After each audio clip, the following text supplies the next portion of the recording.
This week on The Inside Story, the United States' top diplomat visits Ukraine in a show of support. NATO's newest member hosts a training exercise you've got to see. Conflicts drive a sharp spike in internally displaced people. Plus, November's presidential election and what it means for policy on the African continent. Now, on The Inside Story, NATO and the Russian threat.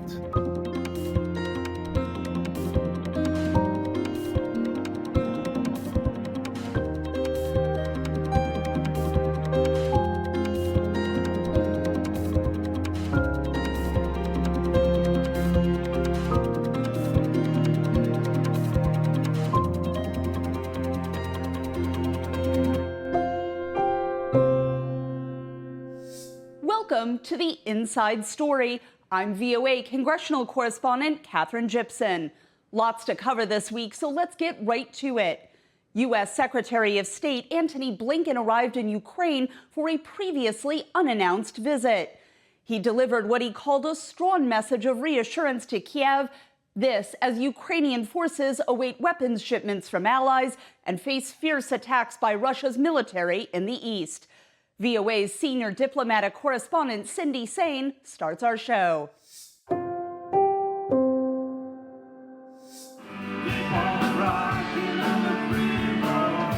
Top U.S. diplomat Antony Blinken delivered a powerful message Tuesday evening, playing his guitar and singing Rocking in the Free World with a Ukrainian band in an underground bar. Before the song, Blinken said this: "The United States is with you. So much of the world is with you. And they're fighting, not just for Ukraine, but for the free world. And the free world is with you too." Blinken's visit came as Russia carried out a series of airstrikes on Ukraine's second largest city, Kyiv, in the northeastern part of the country, hitting a residential building and injuring at least 17 people. Russian troops have advanced in recent weeks, taking advantage of Ukraine's shortage of troops and artillery shells. The visit is Blinken's first to Ukraine since Congress passed a long-delayed $61 billion aid package. Blinken reassured Ukrainians that help is on the way. "We're going to help you hold off Russia's attacks, make it harder for them to strike you, and keep the Black Sea open so you can keep growing your economy and keep helping to feed the world. We know that time is of the essence. That's why, just 1 minute after Congress approved our massive aid package, President Biden sent ammunition, armored vehicles, missiles, and air defenses to Ukraine." One expert told VOA that Russia appears to have the upper hand in the war right now. They have a lot of political momentum right now because of the recent re-inauguration of Vladimir Putin, because of Victory Day, and really knowing that there is a moment of opportunity for Russia right now in May and in June to do something to push back the lines and kind of change the reality on the ground. Another expert agreed, but says it is also important to note that Russia is nowhere near winning the war against Ukraine. But Russia is as far from victory, whatever that might mean for Russia, as it was 6 months ago, as it was a year ago, as it was 2 years ago. Earlier, Blinken also ate pizza with his Ukrainian counterpart in a restaurant founded by a war veteran. Cindy Sain, VOA News.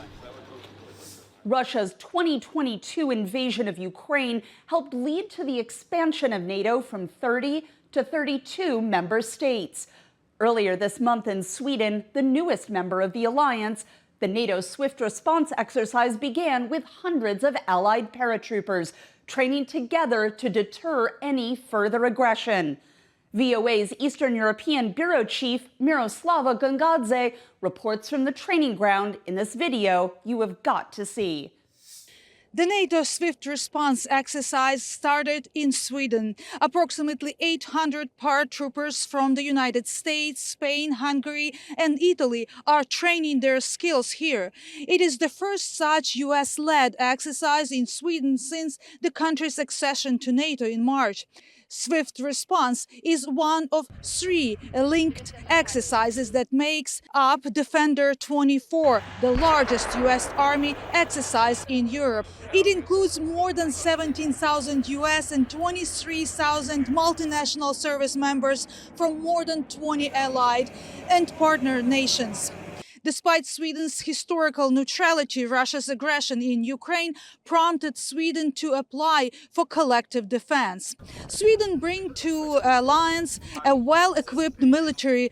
With Sweden's NATO accession, the alliance not only fortifies defense posture, but also significantly control over the Baltic and Arctic.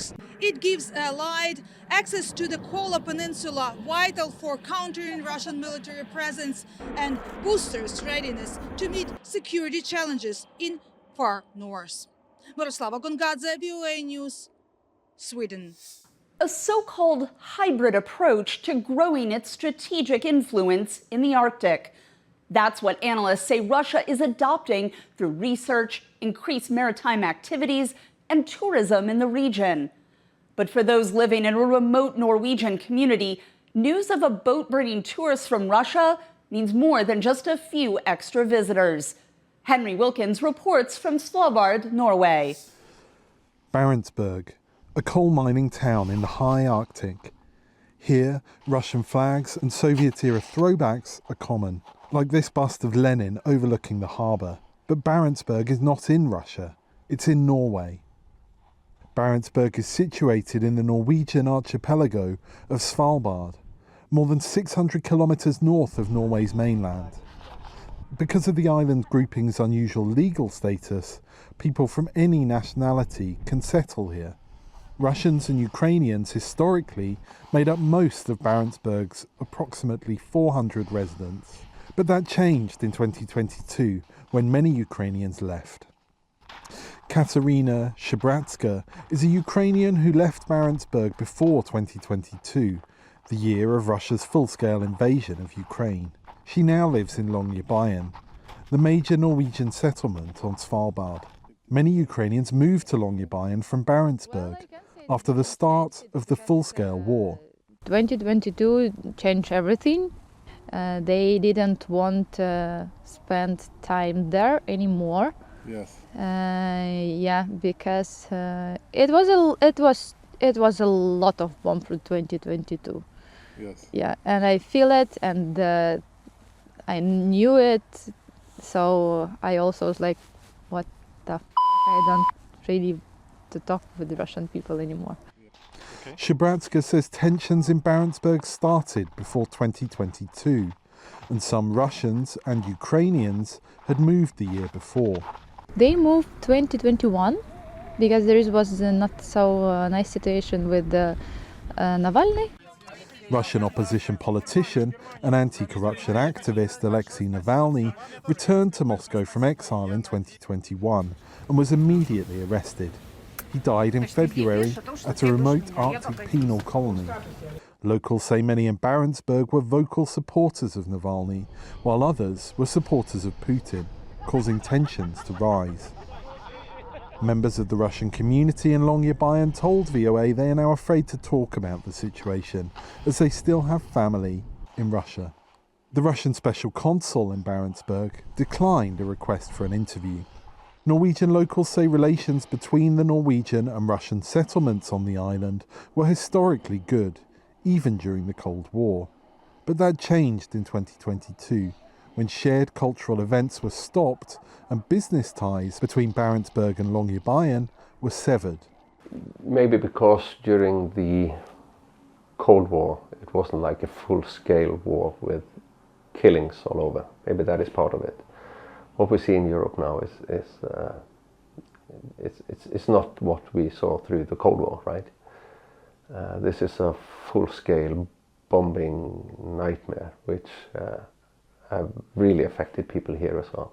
Katerina Shabratska says she and the rest of the community of 40 or so Ukrainians in Longyearbyen do what they can to raise money for the war effort back home. Here we did dinners here, we did big concerts here, we did lunches here. that's how we work together. Nearly a century ago, the Svalbard Treaty established Norway's sovereignty over these Arctic islands, made them open for all to live here visa-free, and prohibited military activity. There have been no open hostilities between members of the Russian and Ukrainian populations.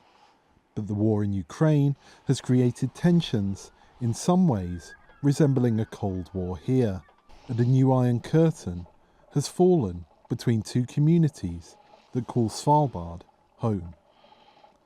Henry Wilkins, VOA News, Barentsburg, Norway.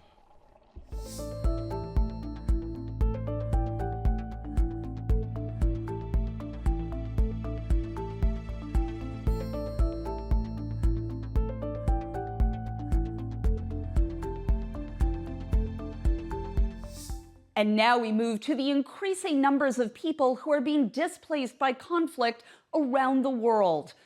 A new report shows those conflicts forced a record number of people into internal displacement. This means people who have been forced to leave their home but have not left their country.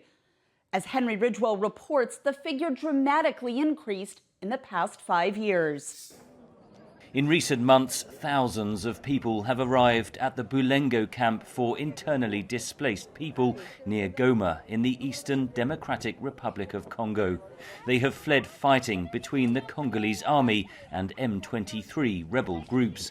Faida Bauma arrived with her 4 children. Look at the conditions in which we live. When it rains here, we suffer. Look at where we sleep. When it rains, we have to fold our mattresses. We're going to die here. People are even raped.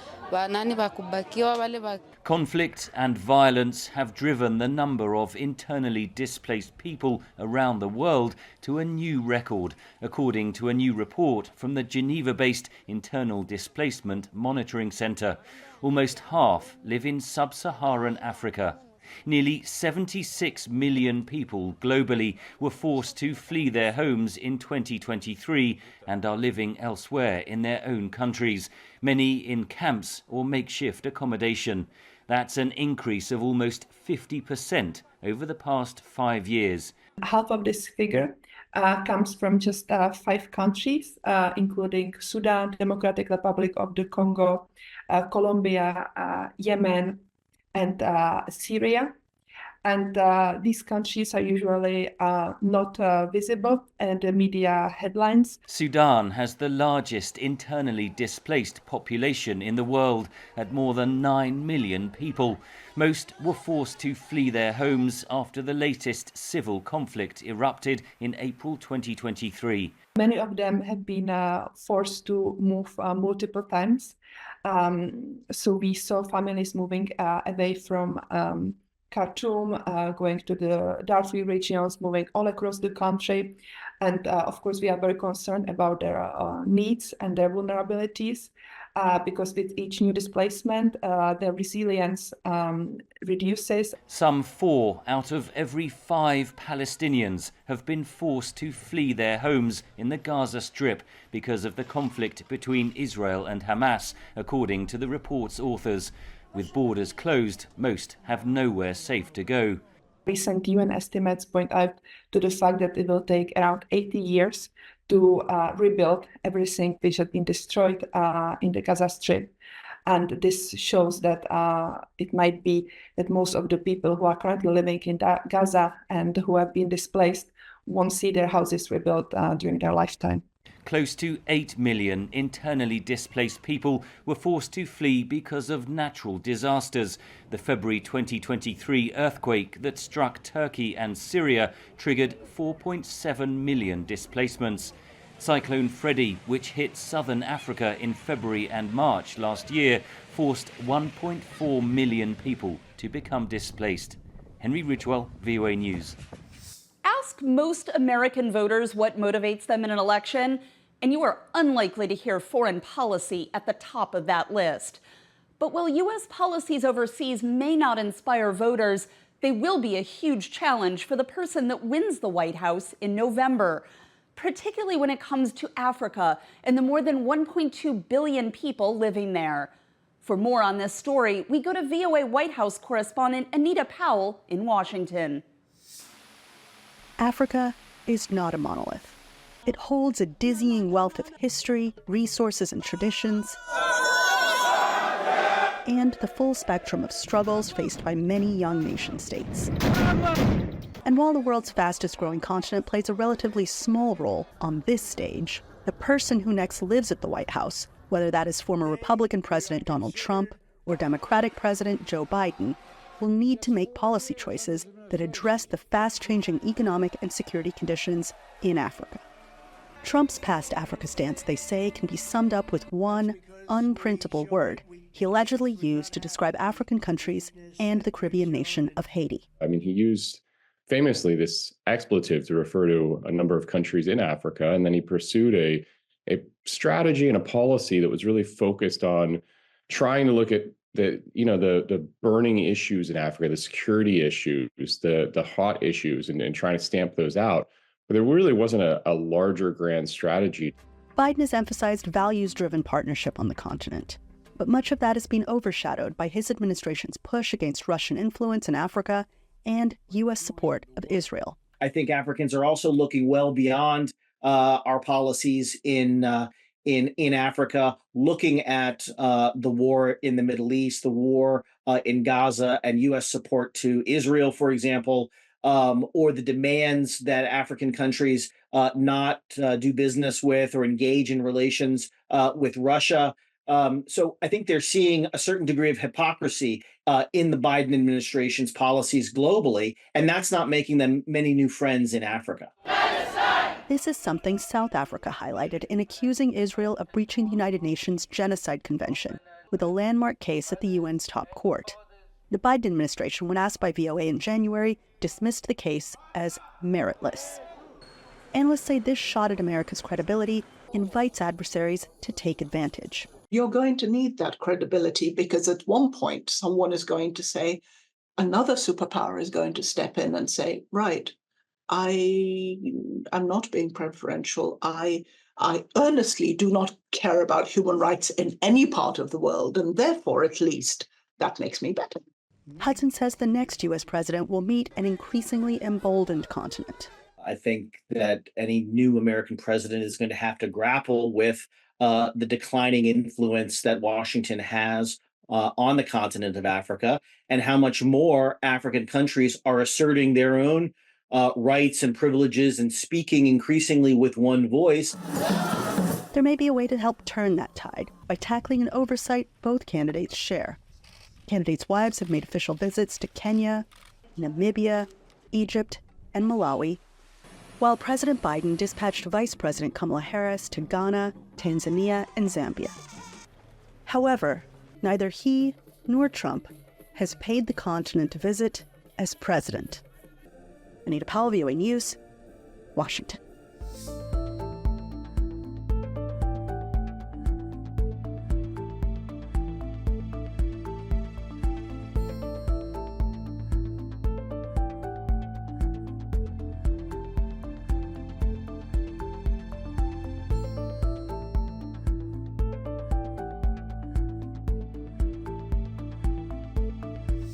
Now we bring a story of Washington politicians coming together for a good cause. U.S. lawmakers, Capitol Hill staffers, famous athletes, and international diplomats laced their cleats for a fundraising day of soccer. The event benefits youth soccer programs in underserved communities. Saqib Islam has more from Washington's Audi Field. They call it the Mini World Cup. Tournament of blitz soccer in Washington earlier this month. 12-minute-long matches played among 15 embassy teams and the U.S. State Department team. The U.S. Soccer Foundation sponsored a full day of activities aimed at raising money for soccer programs for young people in underserved communities. Players from the United States and Ukraine crossed their cleats in one of the first matches of the day. For Ukraine, it's something special when we have this support from other colleagues all over the world, because you know that we suffer from Russian aggression in our country, And we feel here on the field and outfield how we're strong together with all people who believe in values of democracy and freedom. The US team beat Ukraine 3-1 but fell in the quarterfinals to France 2-1. Team Chile won the embassy tournament. But the highlight of the day was the congressional soccer match, Democrats versus Republicans, where 15 members of the US Congress were divided into two teams along party lines and supplemented with professional US soccer players. Playing soccer is a little like passing legislation. I just hope we win more at both. Which one is easier? Playing soccer is a lot easier. Of course.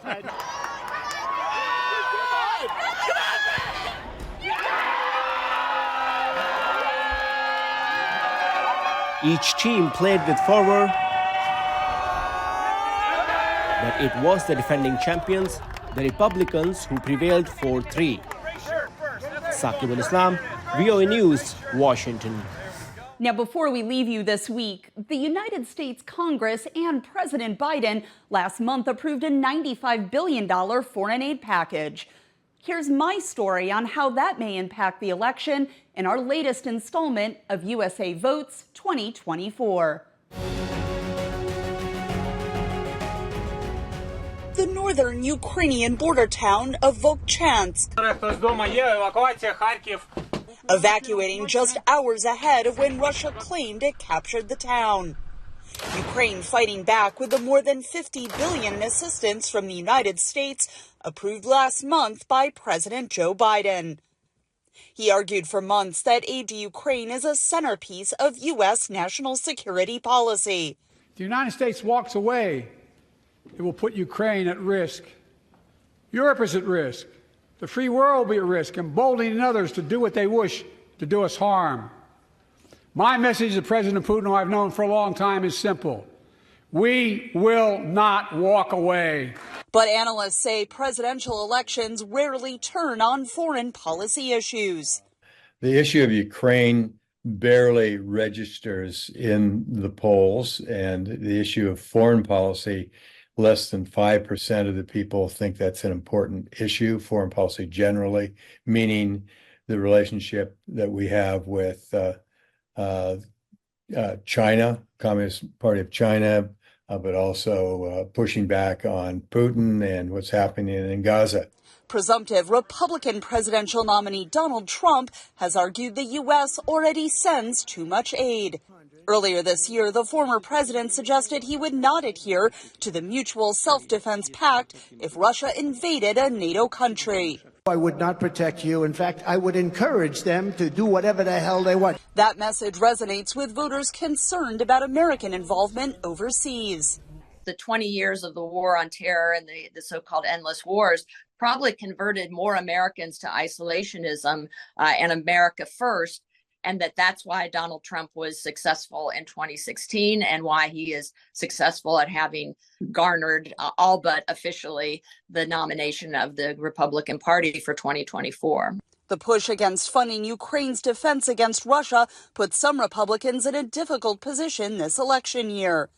But after months of delay, House Speaker Mike Johnson, a Trump supporter, brought the aid up for a successful vote. I would rather send bullets to Ukraine than American boys. With protests against the war in Gaza taking place on college campuses across the U.S., analysts say there is a bigger election season discussion about how U.S. aid is spent abroad. I do know a number of young voters in this country who think carefully about their student loan debts, as an example. Why are we spending these billions and billions of dollars sending armaments abroad to Ukraine and sending armaments to Israel? Why aren't we using those monies domestically for other issues that need caring for in this country?